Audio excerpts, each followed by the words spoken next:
سب سے پہلے سب دوستوں کو السلام علیکم۔ دوستو آج وائٹ ٹیم اور گرین ٹیم کے درمیان پریکٹس میچ ہوا تھا۔ اس پریکٹس میچ کی آپ دوستوں کو مکمل ہائی لائٹس بتانے والی ہیں، اور اس میں دوستو پاکستان ٹیم کے اوپنر بلے باز آصف علی نے بہت ہی اچھی بیٹنگ کی ہے۔ اس کے بعد پاکستان ٹیم کے سپن بولر عثمان قادر نے بھی بہت ہی اچھی بولنگ کی ہے، اور کون سے کھلاڑیوں نے اچھی پرفارم کی اور یہ آج کا میچ کون جیتا، وائٹ ٹیم یا گرین؟ تو آئیے دوستو اس حوالے سے آپ دوستوں کو مکمل تفصیل بتانے والی ہیں۔ دوستو اس سے پہلے اس ویڈیو کو لائک کریں، چینل کو سبسکرائب کریں، بیل آئیکن دبا کر آل پر لازمی کلک کر دینا ہے۔ تو دوستو بغیر کوئی آپ کا قیمتی وقت ضائع کیے آپ کو مکمل تفصیل بتانے والی ہیں۔ دوستو جیسا کہ آپ کو معلوم ہے کہ کل جو میچ ہوا تھا اس پریکٹس میچ میں شرجیل خان نے بہت ہی اچھی بیٹنگ کی تھی، لیکن آج کے میچ میں دوستو آج گرین ٹیم جیت چکی ہے، جو کہ بابر اعظم کی ٹیم ہے۔ بابر اعظم کی ٹیم آج کا میچ جیت چکی ہے۔ بابر اعظم کی جانب سے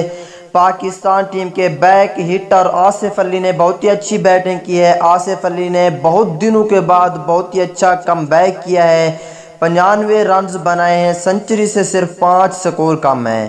اس کے بعد اگر عثمان قادر کی بات کر لیتے ہیں، یہاں پہ سپن بولر عثمان قادر نے بھی بہت ہی اچھی بیٹنگ کی ہے۔ عثمان قادر نے 53 رنز بنائے ہیں، جو کہ پاکستان ٹیم کے سپن بولر ہیں، لیکن بیٹنگ بھی اچھی کی ہے۔ پاکستانی فاسٹ بولر حارث رؤف نے 3 کھلاڑیوں کو آؤٹ کیا ہے، 42 رن دیے، اور محمد نواز نے 3 کھلاڑیوں کو آؤٹ کیا، 50 رن دیے ہیں۔ اس کے بعد اگر اور کھلاڑیوں کی بات کر لیتے ہیں، یہاں پہ ہے محمد رضوان۔ دوستو محمد رضوان نے 112 رنز بنائے ہیں، بہت ہی اچھی بیٹنگ کی ہے، اور فخر زمان نے 58 رنز بنائے ہیں، جبکہ فیصل اکرم نے 2 کھلاڑیوں کو آؤٹ کیا ہے، 52 رنز دیے ہیں، اور محمد حفیظ نے 2 کھلاڑیوں کو آؤٹ کیا ہے، 18 رنز دیے ہیں۔ تو دوستو یہ تھی آج کی مکمل ہائی لائٹس اور بیٹنگ کی مکمل ڈیٹیل۔